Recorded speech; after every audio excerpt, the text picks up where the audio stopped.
At 1 hour to first light, the ice under Caleb Ward's boots gave a sharp, glassy crack, and the cold went straight through the soles and into his teeth. He froze, listening to the marsh breathe. Wind dragged across the reeds. Somewhere farther out, a machine door slammed shut, dull and heavy, like a coffin lid. That was the kind of sound that meant men with money had already decided somebody was meat. Caleb had lived off the grid for so long that even his own footsteps felt like a bad habit. A dead comms tower, a shack built from salvaged timber, a stove that smoked only when the wind turned wrong. That was his world now. He was done hunting people, done following blood trails for commanders and flags and all the rest. Then the marsh changed shape around him, because the boy they dragged out there was Finn Reed, the mute son of the man Caleb had once followed into bad weather and worse fire. And that made this one personal. The syndicate had taken Finn like it was a joke. Bored enforcers in insulated parkas, faces half hidden behind frost masks, laughing over the radio while they fed the boy out into the frozen river marsh and called it sport. They had a pair of snowcats parked on the hard bank, engines ticking, floodlights off for now. One of them even said they'd give the old tracker a head start, like they were being generous, like this was a game with rules. Caleb watched from the reeds until the right moment, then stepped out with both hands open and his voice flat. He told them to let Finn go and take him instead.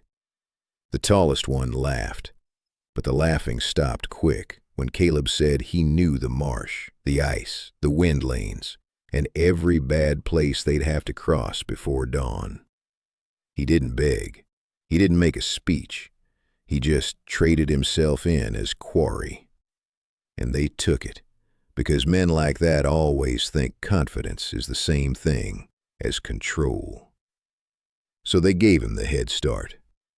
30 minutes, they said, maybe a little more if the weather held.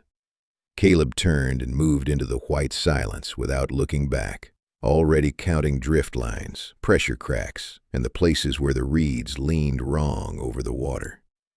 Behind him, one of the enforcers said, "He's old." Another one laughed. They had no idea what kind of animal they'd just let loose. If you want the next move, hit like and subscribe, because the first hunter is already stepping into the wrong part of the marsh. By the time the head start was down to 27 minutes, Caleb had already changed the shape of the ground twice. He moved low, one hand brushing the reed stems, the other holding a short knife under his sleeve so the steel wouldn't flash if the clouds split. Every few steps he stopped and leaned his weight onto the ice, listening for that thin, bad song under his boots. Solid, hollow, solid again. That rhythm mattered more than speed out here. Speed got you buried in black water, and black water in a frozen marsh did not give people back. The wind had shifted. Good. It pushed the scent of diesel and wet wool away from him, and for a second he caught something else. A faint human smell under the cold, clean ice stink. Just the boy. Finn had been this way. Caleb crouched by a bent cattail clump and found a single thread snagged on the stem, dark blue against the frost. Enough to say the kid was still moving. Enough to say he was still alive. He tucked the thread into his palm and kept going. Behind him, one of the snowcats growled over the marsh. Not close yet. Close enough to hear the chain chatter and the low whine of overworked treads. The syndicate boys had no patience for quiet. That was the first thing Caleb had counted on when he traded himself in as quarry. Men like that always got loud once they were bored, and bored men made mistakes. The second thing he'd counted on was their pride. They wanted a clean hunt, a story they could tell later, not a fight. A voice crackled from the machine's open side door. "He's running east, told you."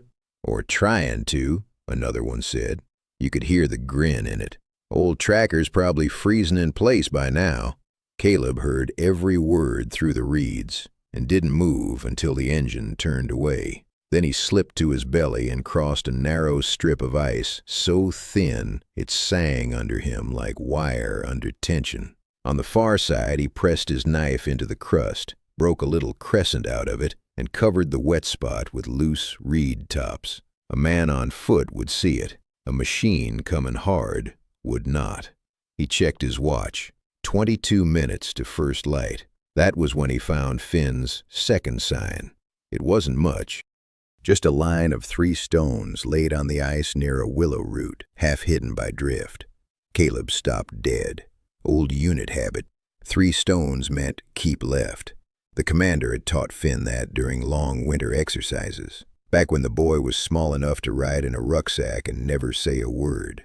Caleb looked left and saw the route the kid had taken under pressure, the safest line through a pocket of frozen reeds and shallow water.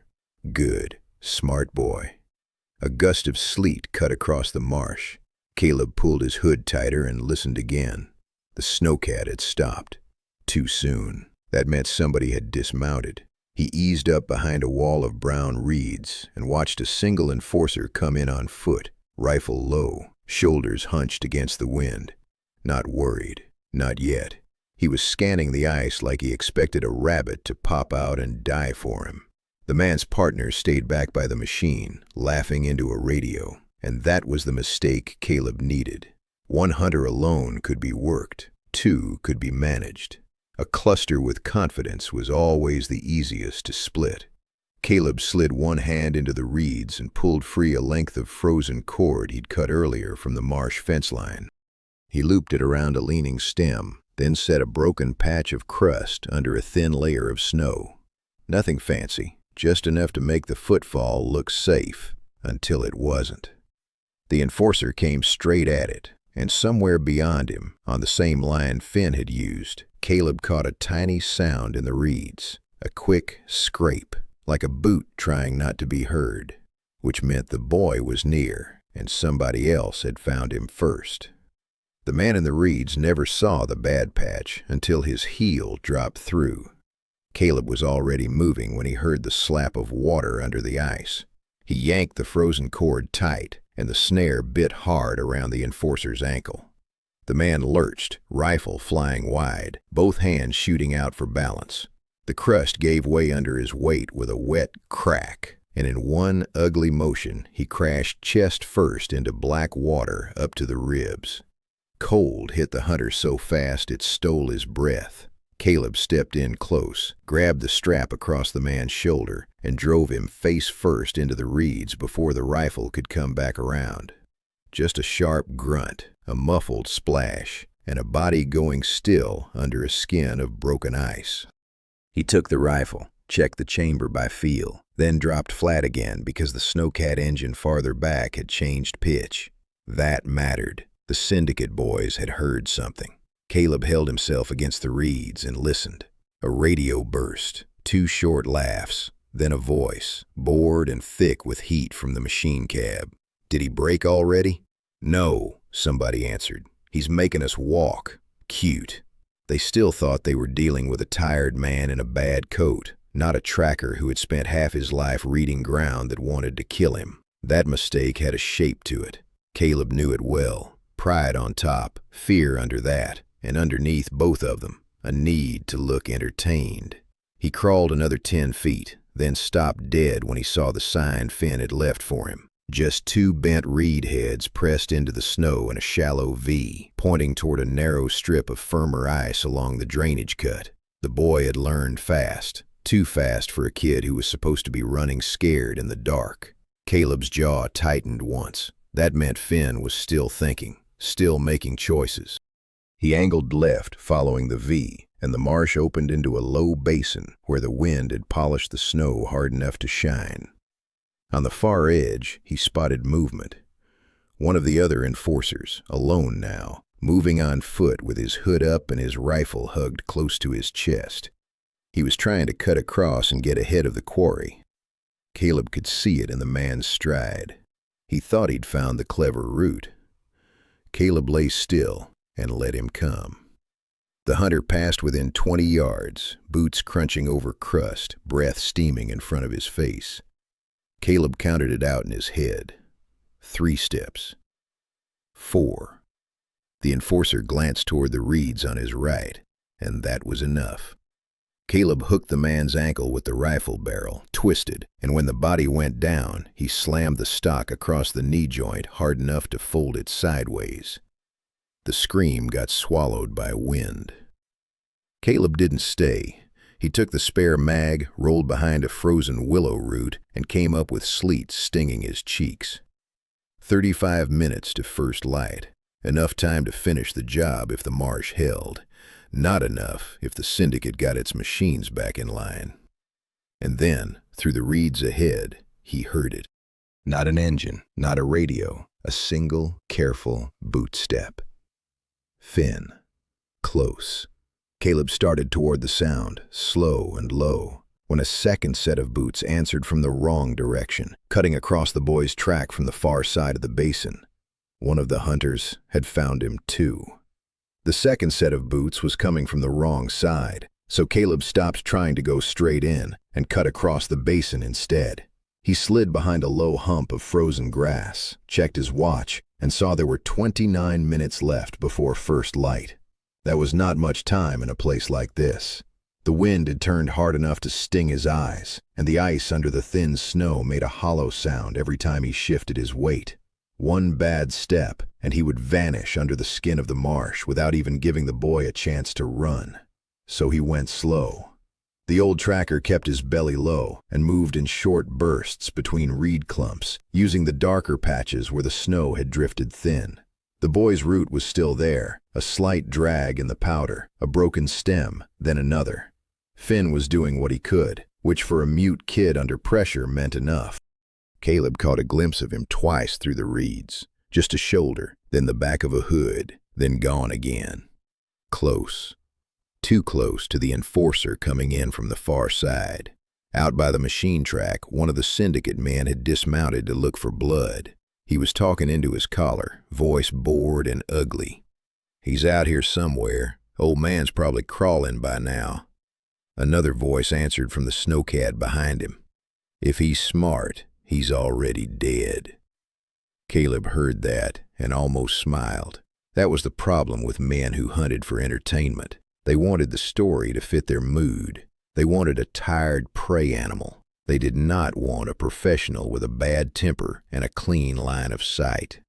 He got within 10 yards of the first one, then stopped when he saw the enforcer's thermal goggles hanging loose around his neck. Cheap gear, good enough to make him stupid. Caleb waited for the man to lean forward, then kicked a frozen clump of reeds into the drift on the man's blind side. The enforcer spun, rifle coming up too late, and Caleb was already there, driving the barrel down and shoulder-checking him into a patch of black water under the crust. The sound was nasty, wet, final in a quiet way. Caleb took the man's radio, tucked it under his coat, and kept moving before the other hunter could hear the splash clearly enough to understand what it meant. His breath came hard now, but even that stayed shallow. 30 seconds later he found Finn again, crouched behind a dead willow root with both hands pressed to the ice so he wouldn't shake. The boy's eyes were wide and flat in the gray light. Caleb lifted 2 fingers, then pointed left. "Stay there. Don't move." Finn nodded once.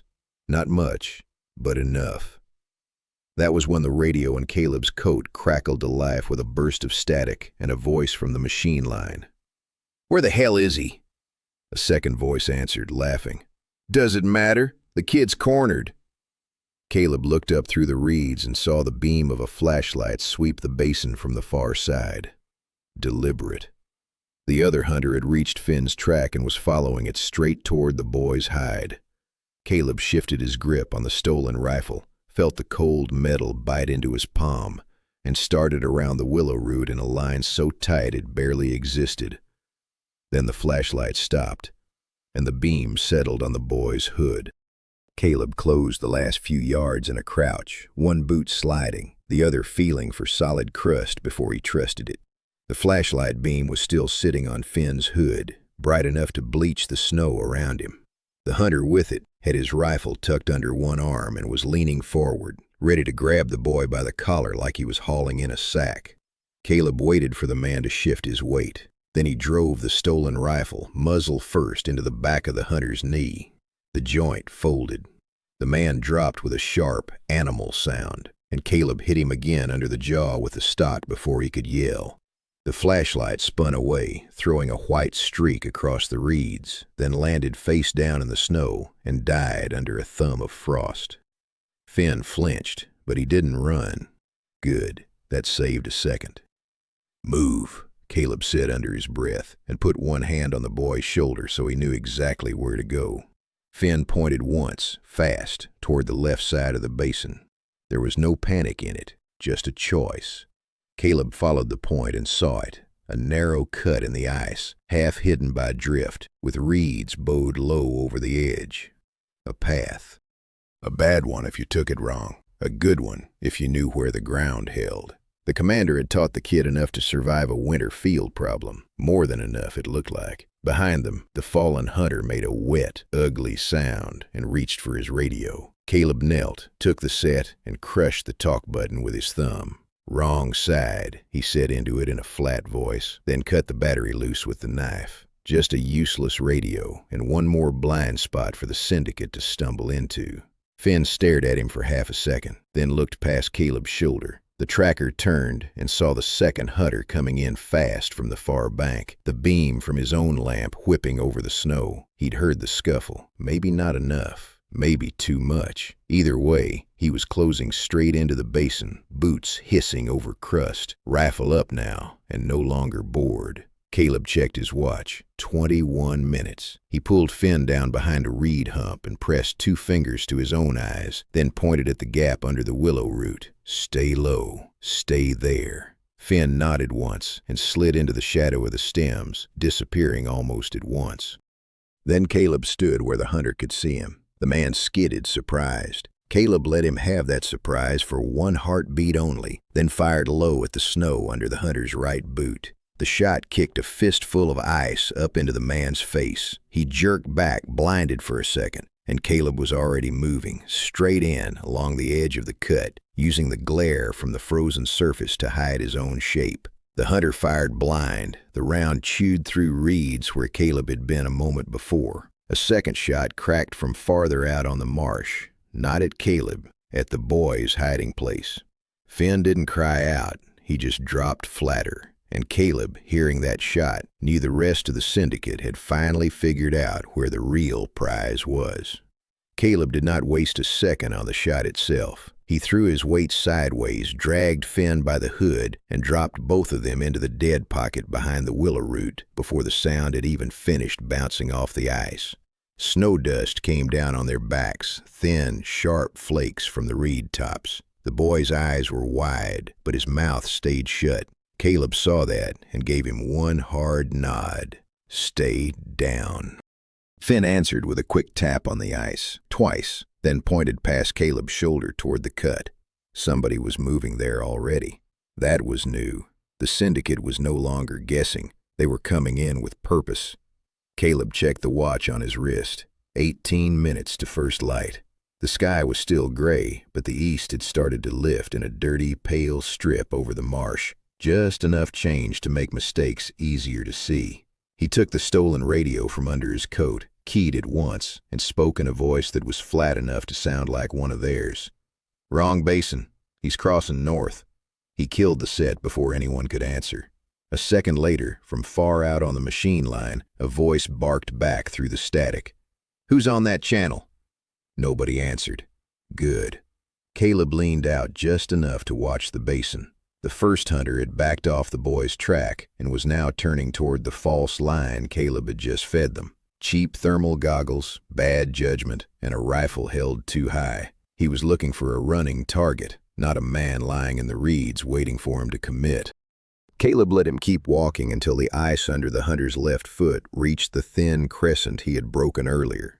It gave way with a snap. The man dropped one knee into black water, screamed once, and threw himself back hard enough to crack the crust wider. Caleb did not go for the kill. He fired one round into the rifle stock instead, sending the weapon spinning away under the drift. Then he was already moving, low and fast, because the second hunter had heard the sound and was coming in from the far side with his head down and his weapon out. Finn grabbed Caleb's sleeve for half a second, not to stop him, to point. The boy had seen a shadow at the edge of the reeds, and Caleb turned just in time to catch the silhouette of another syndicate man slipping around the basin with a flashlight cupped low against his chest. That one was trying to get behind Finn. Caleb went cold inside, the old kind of cold, the kind that leaves no room for talking. He pushed Finn flat, then crawled forward on elbows and knees until the ice under him went from white to glassy blue. There was a drainage ditch there, half covered by wind-blown crust. He knew it from the old survey lines he had studied before the first shot. He hooked his fingers under the lip, kicked once, and the top layer broke loose in a long, brittle sheet. The sound drew the hunter's head around. Caleb used that half second to grab the man's ankle and yank. The hunter went down hard, face first, right into the cut. His scream came up wet and cut off fast. Caleb pulled back before the other one could see what had happened, and Finn was already moving when he returned to the willow root, crawling on hands and knees into the shadow of the reeds. The boy had a smear of snow on one cheek and was breathing too fast, but he kept himself quiet. Smart kid. Quiet is what kept them both alive. Then, from somewhere beyond the basin, the snowcat engines changed pitch. Not idle now. Not circling, closing. And Caleb, looking through the reed line, saw the leader of the syndicate standing up in the open on the far bank with a flare in one hand, watching the marsh like he already knew exactly where Finn was going. The flare on the far bank burned a dirty orange through the wind, and Caleb knew right away the man holding it was not just watching. He was steering. 16 minutes to first light. That was the number in Caleb's head when he pulled Finn lower behind the reed hump and took a slow look across the basin. The chemical smoke stung his eyes and carried a bitter metal smell over the ice. On the far side, the syndicate leader stood wide-legged in his coat, one arm lifted with the flare, the other pointing men into the frozen reed bed like he was sorting cattle. He had already decided where the boy would run. He just had the wrong man doing the thinking. "Push him east," the leader called, voice carrying clean in the cold. "He's tired. He'll fold." That was the mistake. He wanted Caleb tired, scared, and straight. He wanted a simple chase. So Caleb gave him the opposite. He pressed 2 fingers to Finn's shoulder, then pointed to a narrow strip of dark water under the cattails. The boy nodded once and started crawling without a sound, hands flat, elbows careful, chin tucked to his chest. Caleb stayed behind him long enough to watch the leader's men split around the basin, one moving left, one right, one still trying to cut straight across. Good. Spread them thin and they get brave in the wrong places. Caleb keyed the stolen radio one more time and said, flat and calm, he went south. Then he dropped it into the snow and cut around the inside edge of the ditch where the ground stayed just a shade firmer. The man with the flashlight on the near side took the bait first. He came in hard, boots skidding, light bouncing off the reeds. Caleb waited until the beam washed over a buried culvert mouth, then shoved Finn through the low opening and followed him on one knee, the ice scraping his jacket and the cold air smelling like rusted water and old mud.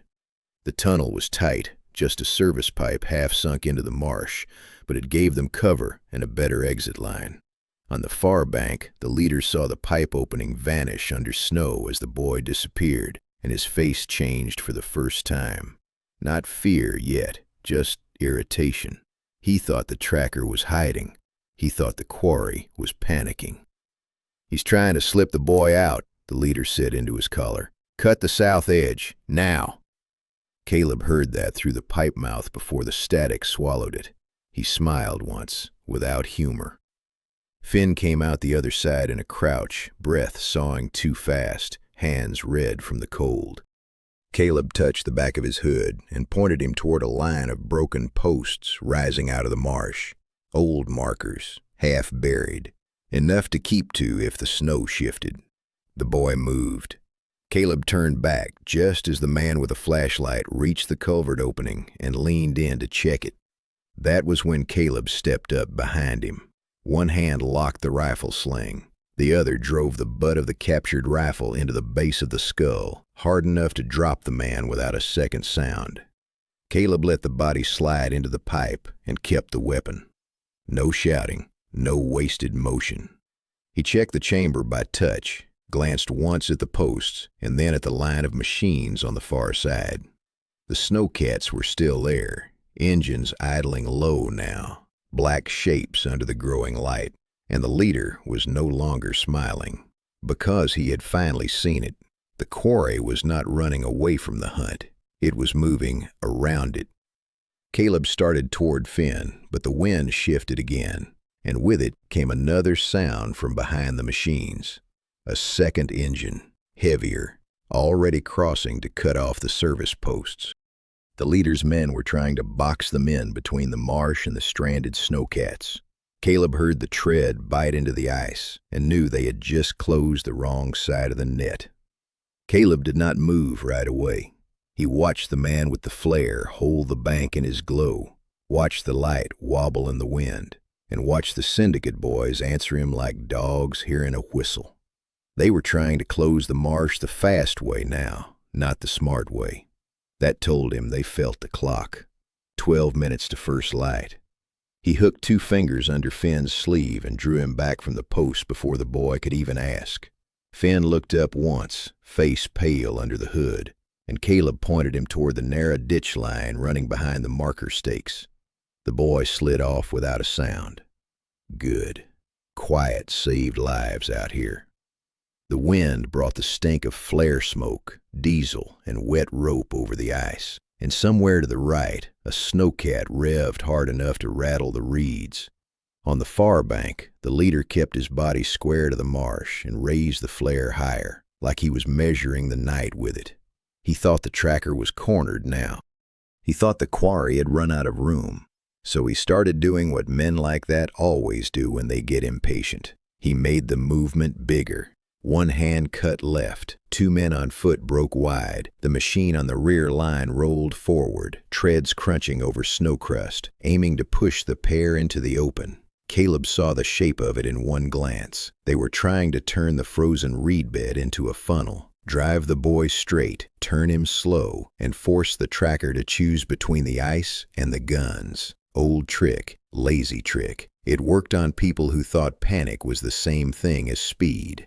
He took Finn another 20 yards through a pocket of dead cattails, then stopped beside a row of half-buried service posts. Steel, rusted, barely taller than his chest, the kind of markers that only mattered when somebody knew the old drainage maps. He lifted one post, checked the ground below it with the heel of his glove, and found the crust just soft enough to take a body if they rushed it. Not for him, for the hunters.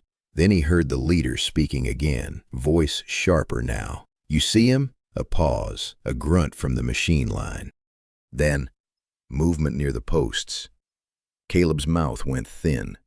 They had one man on the southern sweep who was reading the same route he was. That changed the shape of the night.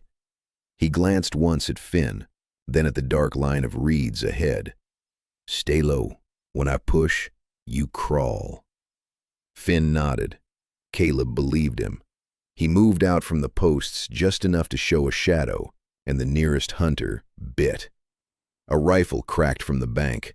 Snow kicked up near Caleb's boot. He dropped immediately, rolled behind the marker line, and let the bullet spend itself in the ice. Then he came up on the other side and fired once into the snowcat's headlamp. Glass exploded. White light vanished. The machine swerved hard, and the 2 men riding it shouted over each other, suddenly blind on the marsh edge. That was the opening. Caleb swung Finn through a narrow cut between the posts and the ditch, then grabbed the back of the boy's collar and shoved him flat as another flare burst above the bank. The light turned everything a dirty red. For 1 second, the whole marsh looked skinned open. Caleb saw the leader, saw the men fanning out, and saw something else that made his stomach tighten. A second hunter had already cut around behind them, not on the bank, in the reeds, close enough to see the dark shape of his hood and the glint of his rifle barrel. Caleb froze for half a heartbeat because now the net was not closing from outside. It was already inside the marsh. A decommissioned Special Forces tracker living off the grid had long ago learned that a bad marsh punishes anyone who rushes. Caleb felt that rule settle into his bones again as he dragged Finn lower and watched the shadow in the reeds shift 3 yards to the left. 9 minutes to first light. He put 2 fingers to Finn's shoulder, then pointed at the narrow line of posts and the darker cut beyond them. The boy slid that way without a sound, breath coming hard but controlled. Good. Caleb stayed between Finn and the shadow, rifle low, eyes moving from the reeds to the flare on the far bank. The leader still had that orange burn in his hand, and the light kept slipping over the ice like a knife. He thought he was tightening the net. Caleb knew better. Men who like to crowd their prey always leave one side too heavy. The hunter in the reeds stepped wrong a second later. Caleb had stretched a length of frozen cord between 2 rusted markers, while the flare was still facing away. The man's boot caught it. His body pitched forward, and Caleb was on him before the rifle could rise. One hard strike to the wrist, one to the throat, and the man folded into the snow with a choking grunt that died fast in the cold.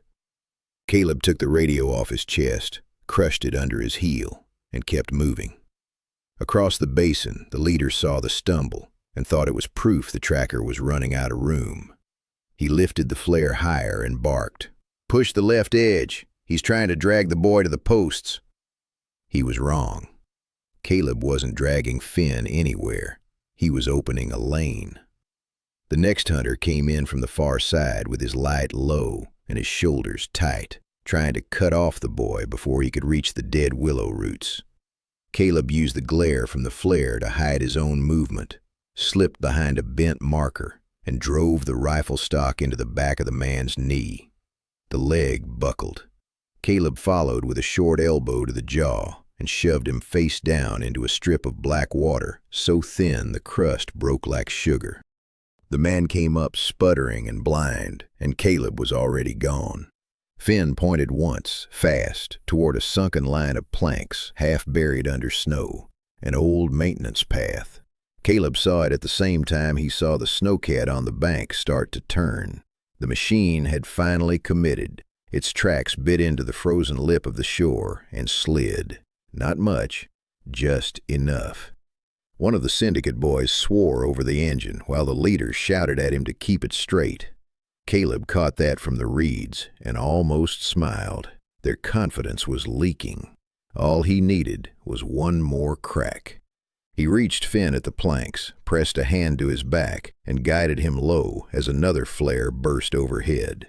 White-red light poured across the marsh. For one ugly second, everything showed. The broken stems, the ice seams, the machine tracks, the men fanning out too wide. Caleb saw a second shadow behind the leader, deeper in the reeds than it should have been. One of theirs inside the marsh. That changed everything. Caleb stopped dead, rifle coming up slowly, while Finn turned and saw it too. The shadow did not move. It just waited, as if it had already picked the best ground and was letting them come to it. Caleb did not stare at the shadow for long. Staring got you fixed. Fixed got you dead. He shifted his weight, tugged Finn lower behind the planks, and checked the line of posts ahead. The boy's breathing was ragged now, but he stayed with it. Caleb could see the little tremor in his hands, the kind that comes when a body is cold and a mind is still trying to catch up. Not a problem yet. A problem only when the hands start making noise. The shadow in the reeds moved first. Not fast, careful. That meant the hunter had seen something and was trying not to give himself away. Caleb read the angle of the hood, the slight tilt of the rifle barrel, the way the man kept one shoulder turned to the bank so he could run if he had to. He was trying to cut the pair off from the service posts and force them back into open ice. Bad move. Caleb pressed 2 fingers against Finn's back and pointed him to the left of the planks, toward a patch of reed stems bent low by the wind. Finn slid that way without a sound. Caleb stayed where he was for 1 more second, then reached down and snapped a thin plank under his glove. The crack jumped across the marsh. The hunter turned toward it. That was all Caleb needed. He came up from the planks with the rifle already moving, slammed the stock into the man's wrist, and felt bones shift wrong under the glove. The rifle went loose. Caleb did not let the man recover. He drove a knee into the hip, shoved him face first into the snow, and pinned him hard enough that the man could only grunt into the crust. The radio on the hunter's chest cracked alive with shouting from the bank. "What was that?" "Lost him," somebody answered. Caleb tore the radio free and looked once at Finn. The boy was watching him now, eyes wide, but not panicked. Caleb liked that. Panic was loud. Finn was learning to be quiet. He keyed the set and let the wind carry his voice. "He's south of the posts." Then he killed the radio and stepped back into the reeds before the man under him could claw for the knife at his belt. That was when the far bank lit up with another flare. For 1 second the marsh went blood orange. The snowcats stood black against it, still stranded near the edge where their tracks had sunk and froze. One machine was half turned sideways now. Rear tread hung in a trench of broken crust. The syndicate boys were trying to winch it free, swearing at the engine and each other. Caleb saw all of it in a single glance. The flare, the machine, the leader with his arm up, barking orders. And he saw the one thing he had wanted to see for the last 10 minutes. They had stopped moving like hunters. They were starting to move like men in a trap. A bullet snapped through the reeds overhead. Close. Too close. Caleb dropped flat and pulled Finn with him. The shot had come from somewhere deeper inside the marsh, not from the bank, which meant the man Caleb had seen earlier was still out there, still in position, and still waiting to kill the boy if he got the chance. Caleb turned his head just enough to steady the reeds. No wind shift, no movement he could trust. He counted silently, 3 beats, then 4, then heard the faint scrape of boot leather on ice. The hidden hunter was moving along the inside line, not the bank, trying to get ahead of them without showing himself. He'd done it smart. Too smart for a syndicate boy. Caleb let the man come another 5 yards, then stood and fired a single round into the ice beside his feet. The crust burst up in white shards. The hunter flinched, and Caleb was already on him, crossing the gap fast enough that the man never got the rifle up. A hard forearm across the throat, one twist of the wrist, and the weapon spun out into the reeds. Finn made a sound then, tiny and sharp, when the hidden man reached for him anyway. Caleb looked up, and for the first time the boy saw exactly how close the marsh had come to swallowing him whole. Then Caleb heard the engine on the far bank catch hard and scream, and the leader's voice cut through the flare smoke, louder than before. "Get the boy, now!" And that was when Caleb realized the leader had stopped watching the hunt. He was coming into it himself. Caleb let the leader come another few yards into the marsh before he moved. The flare made a weak orange halo in the wind, and through that glow he could see the man's boots testing the crust. Careful now, annoyed now. That was the part Caleb needed. Annoyed men stop looking at the ground and start looking at the prize. He kept Finn low behind the planks and pointed him toward a patch of reeds where the snow lay undisturbed and the ice stayed dark under it. The boy slipped there on hands and knees, quiet as a shadow. 8 minutes to first light. The old tracker shifted his rifle to his left hand and used his right to mark the route in the snow with one finger. A simple line back toward the service posts and the culvert beyond. Finn watched, took it in, and nodded. Good. He understood enough now to follow without being told twice. Caleb stayed between the boy and the far bank, eyes on the leader, eyes on the 2 footmen moving behind him, eyes on the machine that had finally started to roll forward from the stranded snowcats. On the bank, the leader lifted the flare higher and shouted, "He's here! Spread out!" That was the wrong kind of confidence. Caleb could hear it in the voice. Just irritation. The kind that says a man thinks the marsh is supposed to obey him. He stepped out from the reeds just long enough for the leader to catch a shape, then dropped flat again when the first shot snapped over his head. Snow burst behind him. The round had come from the bank, not the reeds, so the leader had decided to shoot his way through the last few minutes. Fine. Caleb had been expecting that. He crawled to the edge of the frozen ditch, checked the lip with 2 fingers, and found the softer patch he'd felt earlier. The leader's left-hand man was closing too fast on Finn's side. Caleb counted the distance, the wind, the angle of the flare, then drove his knife into the ice and cracked the crust in a long line that looked solid under the snow, but wouldn't hold a man moving hard. A trap you didn't see until your weight was already in it. The footman hit it hard. One leg dropped through. The man shouted once and went down on a knee, rifle flailing, and Caleb was on him before the second hand could find the stock. He struck the wrist, then the mouth, then shoved the man sideways into the black ditch water, where the cold took the rest of the fight right out of him. No speech, no extra force, just the job. Finn, seeing the opening, started to move on the line Caleb had marked. Caleb gave him one sharp hand signal and watched the boy slide deeper into the frozen reed bed toward the culvert mouth. Then Caleb looked back to the bank. The leader had seen enough to stop smiling. For the first time, he stepped off the snowcat track and into the marsh himself, flare in one hand, pistol in the other. 2 men followed him, slower now.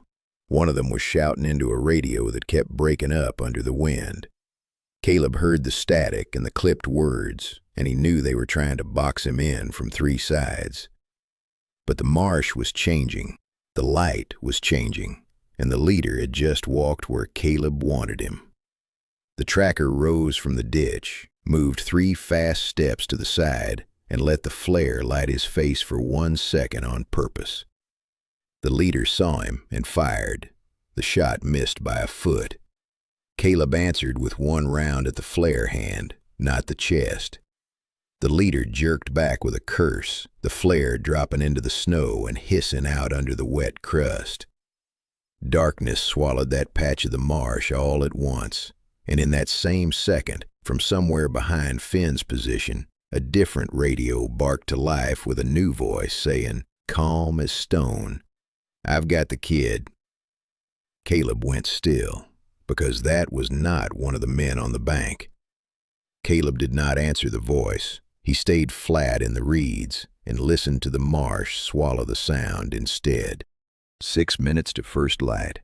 The air had gone sharper now, with that wet, metallic smell that comes before real dawn, when ice starts to sweat, and every footstep carries farther than it should. The radio barked once more somewhere ahead of him, then went quiet. Not one of the bank men, too calm for that, too close for that. He shifted 2 inches to the left and saw it, a shape under a white thermal sheet, just inside the reed line, moving low with the confidence of a man who thought nobody could see him. The sheet broke the outline, but not the weight. Rifle, radio, knife, 1 knee in the mud, 1 hand flat on the ice. He was not guarding the boy. He was cutting the route to the culvert, trying to catch Finn if Caleb chased the voice. That was the trick. The tracker eased his breathing down, let the cold fill his mouth, and crawled in a shallow arc around the hollow. The reeds brushed his sleeves with a dry hiss. Ahead, the hidden man stopped, listening, then gave that same calm voice again into the radio. "I've got the kid." Caleb almost laughed. Not because it was funny, because the man had made the oldest mistake in the book. He had used a lie too early. On the far bank, the syndicate leader heard that voice and took it for one of his own. Caleb could see the shape of him through the flare smoke, shoulders squared, 1 arm lifted, barking directions at men who were starting to look at each other instead of the marsh. The leader pointed toward the left edge and told the rest to hold the bank. He thought the trap was closing. He thought the kid was already cornered. He thought the tracker would come rushing in the moment he heard that radio call. He did not know Caleb had already marked the caller's position by the crack in his cadence. Too clean, a hired spotter probably, the kind that watches from behind glass in the city and thinks mud makes him invisible. Caleb took the thermal blanket from the dead footman behind him, wrapped it over his own back, and moved low enough that the frost brushed his knuckles. The hidden man stayed fixed on the culvert mouth. Good. Caleb came in from the side, drove his knife into the radio strap, and yanked the set free before the man could turn. The spotter twisted, too late. Caleb slammed a forearm across the throat, took him down into the reeds, and crushed the man's face into the wet stems until the flinch stopped. The radio crackled in Caleb's hand. The bank still couldn't see him. The leader was still shouting into the wrong part of the marsh. Then Finn moved. Not far, just a small shift in the reed bed ahead, a white sleeve catching the edge of the gray light. Caleb froze for a heartbeat and saw the problem at once. The boy was not alone. Another shape had come up behind him in the narrow cut, closer than Caleb liked, moving with a snowcat's patience and a rifle held across the chest. No flare, no panic, just a man who had used the noise on the bank to cover his approach. And this one was already reaching for Finn. Caleb did not waste time trying to figure out who had the boy. He moved. The man reaching for Finn had come in too close, too confident, and Caleb used that. He surged out of the reeds, seized the wrist on the rifle, and drove the arm down into the frozen cut with a hard crack that made the hunter fold sideways. Finn was already dropping flat on Caleb's hand signal, sliding into the narrow shadow under the planks. That was enough. The leader could bark all he wanted from the bank, but the boy was not where they thought he was. 4 minutes to first light. Caleb snatched the rifle away, turned once, and found the new threat before it could settle. Another enforcer had come off the bank through the reeds, moving with a low, careful gait and a pistol held two-handed. Not a kid, not one of the loud ones.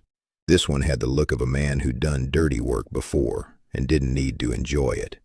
He saw Caleb, paused, then lifted the pistol anyway. Caleb fired first.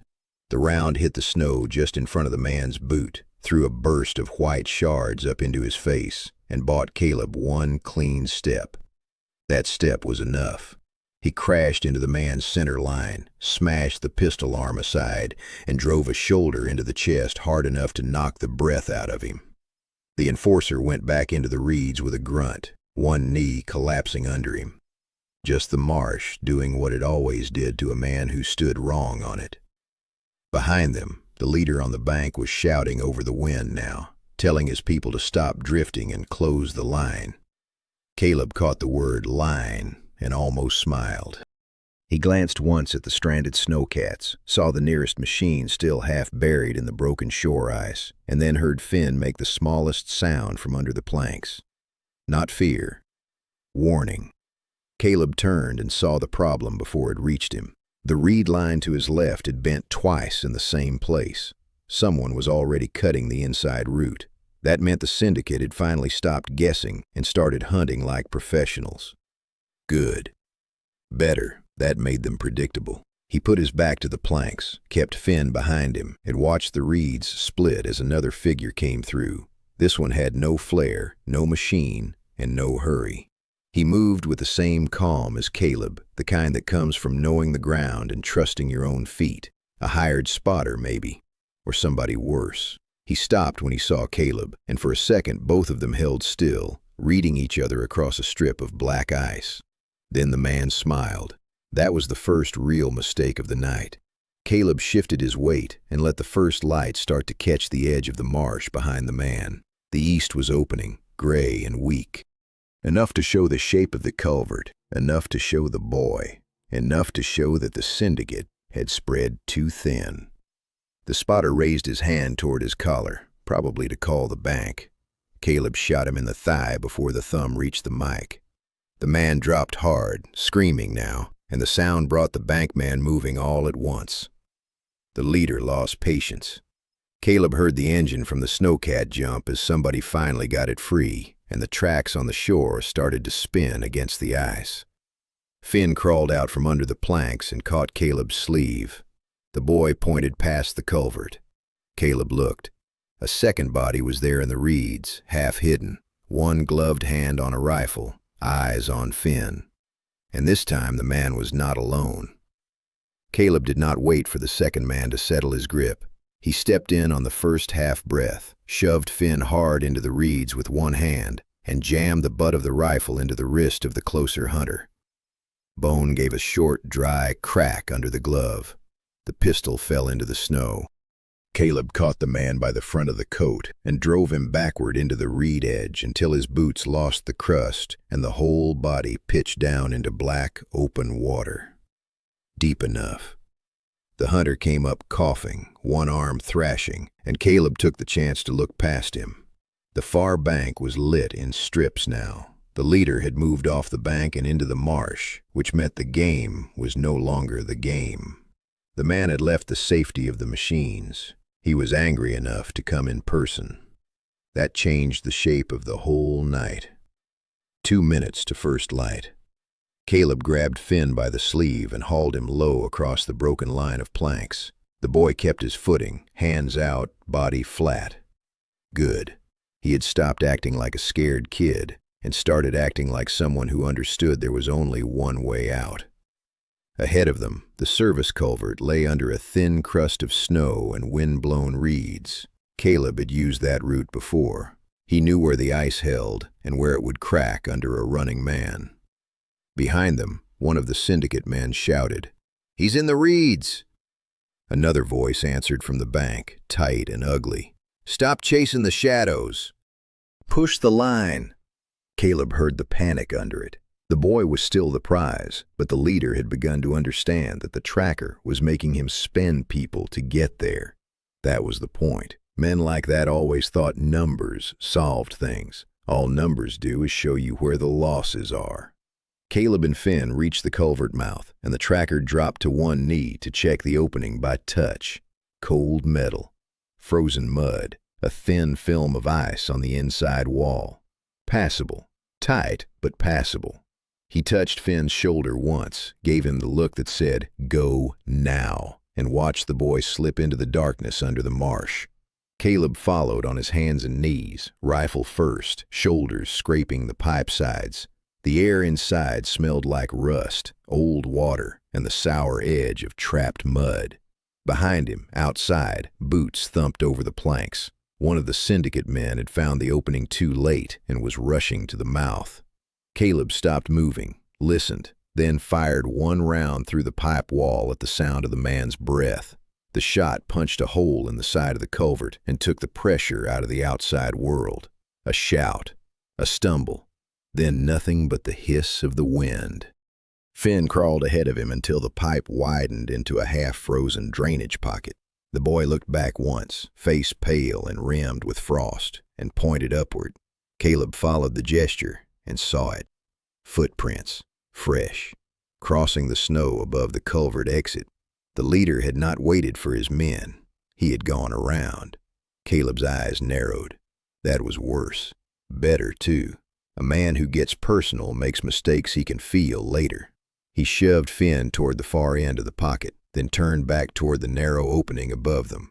Through the ice seam he could hear movement, a careful tread, the soft click of a safety being thumbed off. The leader was above the culvert mouth now, and this time he was not alone. Caleb did not look up right away. He held still in the drainage pocket, counted the soft clicks above him, and listened to the leader's boots settle over the culvert mouth. One man with him, maybe two. The ice overhead carried sound badly, but not badly enough to hide breathing. Caleb could hear it, slow and measured, the kind that says a man thinks he already owns the ground. Finn pressed back against the pipe wall, eyes on Caleb, hands flat so he would not shake the frost loose.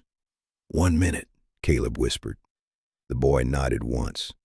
Caleb slid the rifle forward and touched the metal pipe with the barrel, just enough to feel where the wall was thin. Then he shifted his weight, crawled 3 inches to the left, and lined the muzzle up with the seam where the ice above the culvert had started to sweat. The leader spoke from above, voice low now, almost polite. "You hear me in there? Come out and we keep the kid breathing." That was the mistake. Men like that always think pressure sounds like control.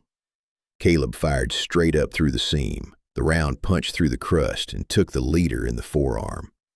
Better. The man shouted and stumbled back off the mouth, and the hunter beside him swore loud enough to shake snow from the reeds. Caleb used the noise to move. He shoved Finn deeper into the pocket with one hand, then climbed the culvert wall on the other side, boots scraping cold metal, until he could reach the opening where the bank dipped into the reeds. The second man was there already, turning toward the shot. Caleb came out low and hard, caught the rifle sling with his left hand, and drove the right elbow into the side of the man's face. Teeth clacked. The rifle swung wild. Caleb slapped it down, twisted the strap around the hunter's wrist, and took him off balance long enough to pin him against the wet reed stems. The man hit the ground and lost his breath in a rough grunt, half buried in snow. No waste, no talk. Above them, the leader had backed away from the culvert mouth, one arm clamped to the wounded forearm. Caleb could hear him moving now, fast and angry, and that meant the bank men had started closing in behind him. Good. Let them close. Let them crowd each other. A tight herd is easy to bend. Caleb looked down at Finn. The boy had not moved except to stay where Caleb put him. The light was getting thinner in the east, the gray turning clean and sharp at the edges. The first hard line of dawn was almost there. He touched two fingers to Finn's shoulder and pointed toward the run of broken posts behind the drainage cut. Finn went. The tracker turned back to the bank just as a shape appeared through the reeds on the far side of the marsh. This one moved with no flare, no shout, no hurry. He had come around the outside line while everyone else was staring at the culvert. A smart cut. Caleb gave him that. But the man was stepping into the open stretch between the ditch and the machine track, and that stretch had no cover at all. Caleb raised the rifle, took one breath, and fired once at the ice in front of the man's boots. The crust burst. The hunter went down hard, one leg dropping through the rotten edge up to the knee. He tried to keep the rifle up, tried to drag himself free, but the broken ice grabbed at him. Caleb started toward him, then stopped when he saw the leader on the bank stop moving too. The man had turned his head. He was looking not at Caleb, not at the culvert, but past the machine track toward the snowcats. Something had changed there. Caleb followed the line of the leader's stare and saw a figure standing by the nearest machine, half hidden by the pale smoke and blown snow. Not one of the bank men, not one of the men in the reeds. Someone inside the syndicate's own line had just taken a rifle from the cab and was looking back at the marsh like he had been waiting for the right moment to choose a side. Caleb did not answer the sound above him. He pressed two fingers to Finn's shoulder, told him to stay still, and listened to the boots scrape over the culvert mouth. The leader was out there with at least one other man, maybe two if the shape by the bank had joined in. 6 minutes to first light now. The air in the drainage pocket had gone thin and wet, carrying rust, mud, and the sharp smell of cold metal. Caleb slid his rifle closer and checked the wall with his left hand. The pipe was sweating. One good shove and the ice above it would crack. He moved first. Fast was noisy. He drove the barrel up into the seam, gave it a hard twist, and the crust over the culvert mouth split with a sound like a snapped board. Snow slid in a white curtain. Above, somebody cursed and staggered back. Caleb was already rising on one knee, pushing Finn toward the narrow end of the pocket with a short motion of his hand. The boy went flat and crawled, eyes wide but steady, and Caleb respected that more than anything else all night. A quiet kid can survive longer than a brave one. The leader's voice came through the break in the ice. "He's under here."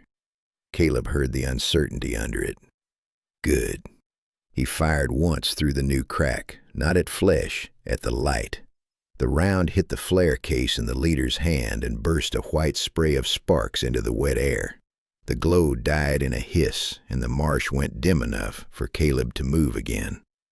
He came out of the pocket on the far side, boots scraping mud, and found the closest man half turned toward the sound. Caleb caught him with the rifle butt at the jaw, felt the man fold, and used the shoulder to drive him into the reeds before he could shout. The leader was backing off now, not retreating, just making room for his own anger. That was useful. Angry men make a wider target. Caleb looked once toward the snowcat track and saw what the flare had hidden before. One of the machines had gone nearly sideways in the broken shore ice, track throwing slush. The front end jammed deep enough to stall the whole line. The marsh had already started to eat them. That made Caleb's breathing easier. Finn crawled out behind him and pointed toward the lower drainage cut. Caleb followed his hand and saw the second problem at once. The hired spotter, the calm one, the one who had stood outside the culvert line before, had looped around behind the pair again. He was in the reeds on their blind side, rifle low, using the bankmen as noise cover. Smart, patient, dangerous. A decommissioned Special Forces tracker living off the grid would have called it a clean cut. He had learned long ago that the clean cuts are usually the most expensive. Caleb lowered himself, let Finn slide in close behind his boot, and waited until the spotter's shoulder showed through the reeds. Then he threw a fistful of frozen mud into the man's face. The rifle came up on reflex. That was all Caleb wanted. He stepped in, trapped the stock under his arm, and twisted until the sling bit into the man's neck. The spotter dropped to one knee, clawing for air, and Caleb knocked his hand away from the trigger before the shot could go off. No speech, no flourish, just the hard work of taking a gun out of a man's hands. Then the leader shouted from somewhere behind the smoke and broken ice, and Caleb caught one word that changed the shape of the morning. Move the boy! Not kill, not watch. Move. That meant they were done pretending this was a sport. Caleb looked over the reeds and saw the leader's face in the gray beginning of dawn, pale and tight, while the stranded machine spat steam behind him. The syndicate had stopped caring who got hurt if the boy got caught. That was the real turn. Once they stop enjoying it, they get stupid. Caleb shoved Finn down into the drainage line, started to follow, and then stopped cold when he heard the sound from behind the far machine. Not boots this time. Metal. A door or a hatch, opening and closing too carefully to belong to the men on the marsh. Somebody else had just climbed out of the snowcat. Caleb held Finn down and listened to the hatch on the snowcat slam shut. The sound was wrong. Too careful, too controlled for the men on the marsh. He eased one eye above the drainage lip and saw the figure step down from the cab in a greased dark parka, one hand still on the machine's frame, the other carrying a rifle he did not shoulder right away. The leader on the bank barked at him. The man did not answer. He just stood there with steam coming off his sleeves and looked from the bank to the reeds like he had finally gotten tired of being told where to point a gun. 3 minutes to first light. Caleb watched the man take 2 slow steps away from the snowcat, then stop when a round snapped over the marsh and chewed the ice beside his boot. One of the bankmen had fired at him by mistake, not at Caleb. Bad mistake. The driver flinched, looked back at the machine, and the leader started shouting louder, waving the flare stump like a club. The driver's face changed. Decision. He raised the rifle and put one clean shot into the radio clipped to the leader's chest. The crack of plastic and battery hit the wind like a small explosion. Sparks spat from the wrecked unit, and the leader folded forward with a curse, one hand clamping over the noise. For half a second, the whole bank line lost its nerve. Men who think in packs do not like it when the mouth at the front goes quiet. Caleb did not waste the opening. He shoved Finn up from the pocket, pointed him toward the snowcat track, and moved with him in a low run along the ditch edge where the crust had already been broken and refrozen hard. The air smelled of diesel, wet wool, and the hot metal breath of the machine. The boy kept tight to Caleb's hip, boots skidding once, then correcting. No panic, just work. The driver by the snowcat fired again, this time into the reeds behind the leader's men, not to hit anybody, but to keep their heads down. That gave Caleb the lane he needed. He dragged Finn up onto the shallower bank, using the machine track as cover, while the stranded snowcat coughed and trembled under the driver's weight. The left tread was still buried in the broken lip, ice packed tight around it. A second machine behind it was idling with no one inside, lights dark, half hidden by flare smoke. Caleb saw it and felt the back of his neck tighten. The driver saw it too. He turned his head, stared past the leader's line, and barked something Caleb could not hear over the wind. Then he pointed with 2 fingers toward the north edge of the marsh, not at the reeds, past them. Caleb followed the line of that hand and saw fresh movement where there should not have been any. Another set of tracks, another machine coming in without lights. The hidden one was closing fast. Finn looked up at Caleb, waiting for the next order, and Caleb gave him one short nod, then reached down and grabbed the cab rail of the stranded snowcat. The metal burned cold through his glove. If the next machine came in hard, this one could be used as cover or a wall. Maybe both. The leader was shouting again now, voice ragged and furious, trying to pull his men back into shape. Too late for that. The driver in the grease-dark parka leaned out of the cab, face pale in the dawn dust, and shouted one word Caleb did not like at all. "Prus!" Caleb did not need a second look to know the man coming out of the cab had changed the board. He saw the grease-dark parka, the steady pace, the rifle held low instead of high, and the way the man did not glance at the bank first. 90 seconds to first light. Not much. Enough if you already knew where the ice would hold and where men would panic. The driver stepped down from the stranded snowcat, boots crunching over a crust of frozen slush, and Caleb felt Finn press close against the back of his leg. Good. The boy was still listening. The driver stopped halfway between the cab and the leader. He looked at the wounded forearm, then at the wrecked radio, then at the leader's face. Just disgust. "You had one job," he said.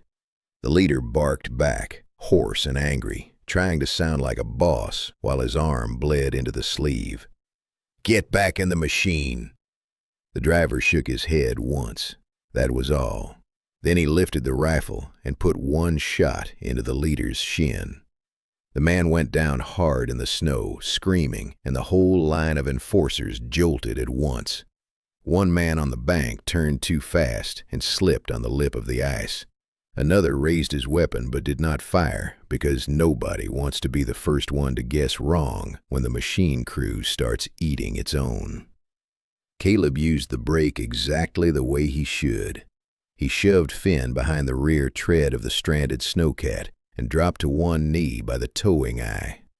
The engine was still coughing in the cold, the metal casing hot enough to steam where snow hit it. He took the tow cable off the side hook, looped it around the broken shore post, and jammed the end under the track so the machine would have to fight its own weight if it tried to move. Quick hands, clean line. The kind of work you do when there is no room for a second mistake. Above him, the driver and the leader were now screaming at each other. "You shot me," the leader snapped. "You were going to get us buried." "You work for me." "No," the driver said, flat as frost. "I work so I get paid.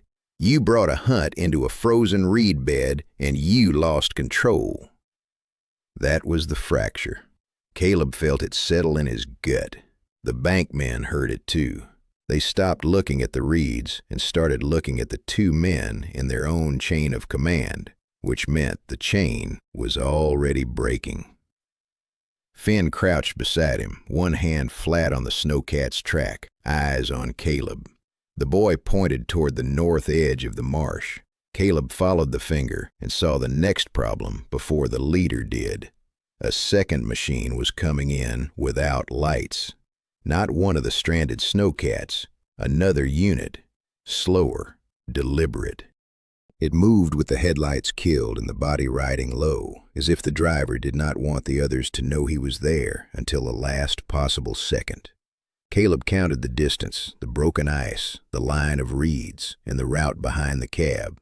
40 seconds, maybe less, before it reached the same patch of shore. And that was when he saw who was in the cab. A man in a clean, dark coat, with gloves too thin for the weather, sitting upright like he had all the time in the world. He did not climb out like the others. He waited until the machine stopped, then opened the door with one hand and stepped down carefully onto the ice. He looked straight at Caleb. Then he said, calm as if they were late for a meeting, "Ward, step away from the boy." Caleb did not step away. He shifted one boot half a length to the right, enough to keep Finn behind the snowcat tread and keep the new man in sight. The clean coat looked wrong on that marsh. No mud on the hem, no frost on the cuffs, no breath in the cold. The man stood on the ice like he had just walked out of a heated hallway, not a frozen riverbed. Caleb clocked the gloves first, then the way the rifle stayed loose in his hand, not shouldered. Professional, not one of the street boys. He had come out of the second machine because the hunt had stopped being a game and become an errand. "Step away from the boy," the man said again, and this time there was a little less calm in it. Caleb answered with nothing. He reached down, touched Finn's wrist once, and moved the boy one pace deeper behind the tread. Finn understood. That was enough. The leader, still crouched in the snow with his wounded shin, barked at the driver to get the machine moving. The driver did not move. He was staring at the clean coat, then at the leader, and Caleb saw the shape of a split opening in real time. A man in the cab, one in the marsh, one bleeding on the ice. No one happy. Good. 90 seconds to first light had become less than 40. The clean coat man's right hand shifted near his jacket opening. Caleb saw the line before the weapon itself showed. Not a threat to him, to Finn. He leaned an inch to his left and checked the second machine behind the clean coat. The windshield was dark, but one figure sat in it, still as a nail, hands low. Rifle across the knees, not part of the shouting, not part of the mess. Waiting. Caleb felt the old unit habit kick in, the one that always counted the second barrel before the first. There was another gun in the game, and it had not spoken yet. The driver in the grease-dark parka made the choice first. He raised his rifle, but not at Caleb, at the leader. The crack came hard and flat in the cold, and the leader's shoulders snapped back against the snow as the round took him under the collarbone. He went down shouting, one hand scrabbling at the ice, shock louder than pain. That bought Caleb exactly one clean second. He used it to drag Finn by the collar around the snowcat's rear tread and slam the boy flat against the machine's cold metal side. The cab panel was warm enough to steam where snow hit it. Caleb hated that detail because it meant the machine was still alive. The clean coat man did not flinch when the driver turned traitor. He only looked at the dead radio, then at Caleb, and said, that was the wrong man to trust. There it was, street talk, fear, office talk, the kind a middleman uses when he has spent the last hour deciding who gets blamed if this turns ugly. Caleb knew that tone. It came from people who were used to writing the report after the bodies were moved. He lifted the rifle he'd taken from the reeds, but did not fire yet. The hidden rifleman in the second machine had shifted. Caleb saw the barrel through the windshield, just a black line rising toward Finn's side of the cat. Not at Caleb, at the boy. The clean coat man knew it too. He did not turn. He just smiled, small and thin, like the marsh had finally shown him what he came for. Then he spoke one more time, almost softly, and this time it was not to Caleb. "Bring me the child," he said, and Caleb saw the second trigger tighten behind the glass. Caleb did not move when the rifle in the second machine rose behind the glass. He saw the barrel, saw the boy's position by the tread, and knew the next second would decide the whole marsh. He reached down, caught Finn by the hood, and pulled him flat behind the snowcat's rear wheel. Not a second too soon. The shot came out of the windshield with a hard crack and shattered the packed snow where the boy's head had been. Ice dust blew across Caleb's glove. The clean coat man at the machine line had not blinked. He only shifted his weight and kept his eyes on the boy. So that was the real assignment, not Caleb. Finn. The tracker twisted low, used the cat's steel body as cover, and fired once through the open seam between cab and track. The round punched into the side window of the hidden machine and left a bright spider web in the glass. No kill, just a blind spot. The driver inside jerked back, and for the first time the marsh went loud with people yelling over each other. 1 minute to first light. The leader was still down in the snow, clutching his shoulder now, shouting for the others to keep pressure on the marsh line. The driver in the grease-dark parka hesitated, then swung the rifle away from the leader and toward the clean-coat man. Bad idea for the syndicate, good idea for Caleb. He shoved Finn forward along the side of the stranded machine and pointed him toward the broken strip of ice that led to the culvert line. The boy moved, crouched low, boots skidding once, then steadying. Caleb stayed with him and kept the snowcat between them and the cab. The metal skin of the machine was warm in places, cold in others, breathing steam in the dawn air. He could hear the engine fighting the buried tread, hear the grit grinding under the track, hear the driver in the second cab trying to bring his rifle back on target through the glass. Every sound had weight. Every sound told him where to step. The clean-coat man came forward then, rifle still low, voice still calm, as if the whole thing was happening in an office and not on a frozen riverbed. "Give me the boy," he said. Caleb looked at him once and kept moving. Finn reached the culvert line first and dropped beside the broken drainage cut. Caleb was right behind him, one hand on the boy's shoulder, one eye on the machine track. The syndicate had come too close now. Men on the bank, men in the reeds, men in the cab. Too many mouths, not enough discipline. The clean coat had turned the chase into a capture, and that meant he would get careless if Caleb made him think the boy was slipping away. So Caleb did. He let Finn crawl 2 feet ahead, then snapped the leader's radio antenna with the butt of the rifle as he passed the wounded man in the snow. The leader cursed, reached for Caleb, and caught only air. Caleb stepped over the man's hand, drove the rifle stock into his mouth, and kept going without looking back. Blood sprayed across the snow in a dark fan. The leader folded into the drift and stayed there. The driver in the second machine finally fired again, but by then, Caleb and Finn were under the lip of the drainage cut and half hidden by reeds. The shot went high and took a strip of bark from the post behind them. The clean-coat man turned his head, saw the opening they were slipping through, and his face changed at last. Not fear, annoyance. He had lost the clean picture. That was the moment Caleb wanted. He grabbed Finn by the sleeve and pulled him down into the cut, where the ice under the reeds held just enough to carry a body if you did not rush it. Behind them, the snowcat engine screamed harder as the bank crew fought the bogged track, and the clean-coat man finally raised his rifle to his shoulder. Caleb saw the sight picture settle. Then he heard a second sound from behind the machine line, a hard metal click, followed by a man's voice saying very quietly, "Now." Caleb. Caleb moved on the sound before the word had even died. The moment the quiet voice said "now," he shoved Finn down into the drainage cut and rolled across the ice seam with his rifle tucked tight to his ribs. A shot cracked through the spot where his head had been and punched a white chip out of the pipe wall behind him. Caleb came up on one knee, saw the clean-coat man still standing by the machine line, and knew the whole board had shifted again. 30 seconds to first light. Not enough to think, enough to act. He hooked the tow cable he had looped earlier around the broken shore post, jammed the other end under the rear tread of the stranded snowcat, and yanked. The cable snapped tight with a metallic whine. The machine lurched sideways in a spray of slush, just as the hidden rifle in the second cab fired through the glass at Finn's last position. The round missed the boy by inches and buried itself in the frozen bank. Caleb used the jerk of the machine to mask his own move, slammed his shoulder into the snowcat's flank, and drove Finn deeper behind the track where the metal body blocked the line of fire. Above the steam and the noise, the driver in the greased dark parka finally chose a side.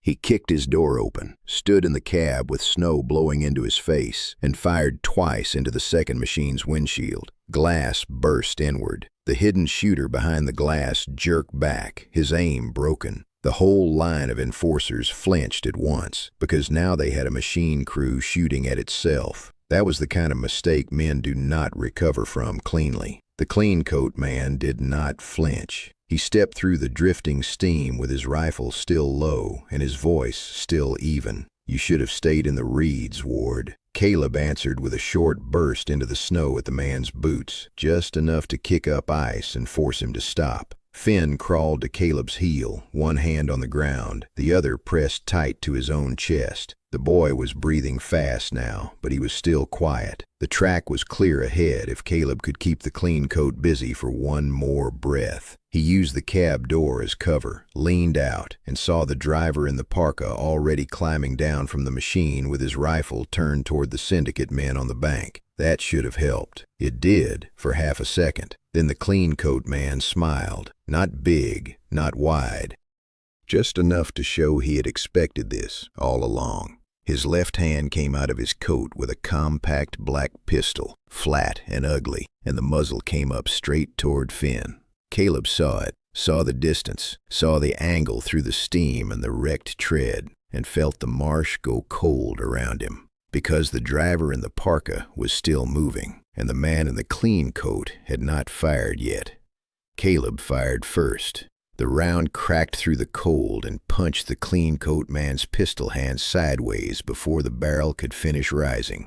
The black weapon spun off into the slush. The man's face changed for the first time, with surprise that somebody had beaten him to the trigger.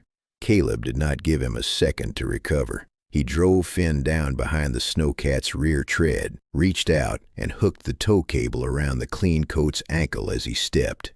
The cable bit hard. The man went down on one knee with a curse, and Caleb hauled once, just enough to yank him offline and keep the muzzle pointed at ice instead of the boy. 12 seconds to first light. The driver in the greased dark parka saw the opening and used it.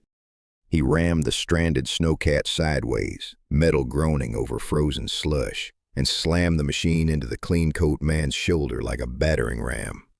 That gave Caleb the lane he needed. He shoved Finn under the side of the cab and pointed him through the narrow gap toward the north edge of the marsh. The boy moved without asking. Good, quiet, and fast. That was all that mattered now. Behind them, the hidden rifle in the second machine barked through the windshield. Glass blew out in a white flash. The shot missed Caleb's heel by a handspan and chewed a groove in the ice where Finn had been a second earlier. Caleb answered by flattening himself against the cat's frame, then kicking the old tow cable tighter around the broken shore post. The machine lurched and settled, trapped between slush and steel, and the whole machine line started to tilt into chaos. The driver in the parka kept his rifle trained on the bankmen now, not on Caleb. He had made his choice, and he was sticking to it.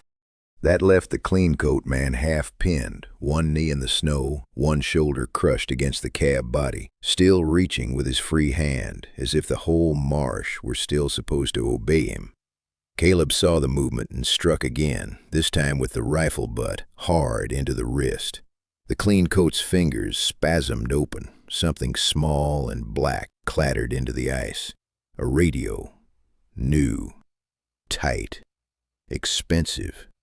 Caleb stared at it for half a beat because a radio like that did not belong to a street crew. Then the second machine's engine coughed once and died. Not from the ram, from a shot. The driver in the parka had put one round through the block. Steam burst out under the hood in a white roar, and the whole cab shuddered like a fist closing. The hidden rifleman inside the windshield stopped firing. That should have helped. It almost did. But the clean coat man used the noise to get his feet under him and came up with something else in his hand. Not a gun, not a knife, just a small, dark object wrapped in his glove that Caleb did not like the look of at all. Finn was already through the gap, crouched low by the north edge, waiting for Caleb's hand signal. Caleb saw the boy, saw the cleancoat's arms start to rise, and felt the marsh tighten around the last few seconds of dawn. The driver in the parka swung his rifle around, but he was a breath too late. The cleancoat looked straight at Caleb and smiled like he had one more move left. Then the rear door of the dead second machine slid open, and a man in a dark coat stepped down into the slush with a rifle held across his chest, looking directly at Finn. Ward. Caleb got Finn moving before the dark coat finished lowering the rifle. He shoved the boy low along the drainage cut, one hand on the back of Finn's hood, the other reaching for the tow cable still looped around the broken shore post. The cleancoat man had the pistol up again, but he could not get a clean angle through the steam spilling off the stranded machine. Caleb hauled the cable once, and the snowcat jerked sideways with a grinding groan, its buried tread throwing slush into the air. That bought him a strip of cover in maybe 8 seconds. Enough to matter, not enough to relax. The dark coat stepped out from the dead second machine without hurry, rifle across his chest, boots landing flat on the ice like he knew exactly where the weak crust would still hold. He did not shout. He did not rush. That bothered Caleb more than the gun. "Ward," the man said again, calm and level, "step away from the boy." Caleb did not answer him. He moved Finn behind the steaming flank of the snowcat, then raised the rifle and put a round into the ice at the dark coat's feet. The crust burst white. The man checked his step just once, and Caleb saw the shape of him more clearly. Not a street boss, not a drunk enforcer, a planner, the kind of man who stays dry while other people get buried. The driver in the greased dark parka had finally chosen his moment. He fired at the cleancoat man's shoulder, close enough to keep the syndicate from regrouping, and the leader on the snow was trying to drag himself upright with one hand while still bleeding into the collar. The whole machine line was splitting under its own weight. Caleb used that fracture the way he used every fracture. He leaned out, fired twice, and forced the cleancoat to duck behind the cab. Finn crawled ahead on his elbows and knees toward the north edge, eyes fixed on Caleb's hand, waiting for the next signal. 10 seconds to first light. The dark coat kept coming. That was the problem. He ignored the falling snow, ignored the shouting behind him, ignored the driver who had turned traitor and was now trading shots with his own side. He came straight toward the boy's line, with the hard patience of a man who believed time belonged to him. Caleb recognized that kind of man. Men who work from the middle think they can always buy another minute. Sometimes they can. Not today. Caleb shifted around the snowcat's rear tread and used the machine itself as a wall. The cab metal was warm under his glove, still alive with engine heat. He felt Finn press close behind his leg, felt the boy's breath through the hood, quick but steady. Good. Quiet. The marsh could still reward that. Then the dark coat did something Caleb did not like. He reached inside his jacket, not for a gun, and came out with a flat, black block in his palm, thumb resting on one side like he had done the motion 100 times before. Caleb's eyes locked on it. Not a radio, not a flare. A trigger. The man was holding the rest of the marsh in his hand. The cleancoat saw it too, and froze for half a beat, just long enough to show he understood what the dark coat was about to do. That was the first real crack in the man's composure. It widened the instant the dark coat spoke again, not to Caleb this time, but to the machine line. "Kill the engine," he said. The driver in the parka did not move. The cleancoat turned his head hard enough Caleb could almost hear his neck tighten. And then Caleb saw what the dark coat had been hiding the whole time. Pinned inside the open palm, under the black block, was a small metal tag on a split ring. Old military, scratched clean at the edges. Caleb knew the shape before he knew the mark, and the cold in his gut went deeper than the marsh. He had seen that tag before, on the wrist of the man who sold his team out. Caleb saw the tag in the dark coat's glove and knew the shape of the betrayal before he even read the scratches. That little piece of metal had sat on a wrist he remembered from years back, in wet air and bad orders and a whole team that never made it home. So this was not just a syndicate errand. This was the man behind the ambush, the man who had learned Caleb's habits and waited until dawn to use them. The tracker did not waste breath on the realization. He put one hand on Finn's hood, shoved the boy low behind the cut, and watched the dark coat raise the rifle toward the line where the child had been standing a second before. Caleb fired first. The round hit the black pistol in the dark coat's glove and split the grip open. The weapon dropped into the slush, and the man's calm finally cracked into anger. That was worse. Men like that get sloppy when they think the last move is theirs. Caleb stepped out of the drainage cut, held the rifle steady, and spoke just loud enough for the driver in the grease-dark parka to hear. "That tag belongs to the man who got my team killed."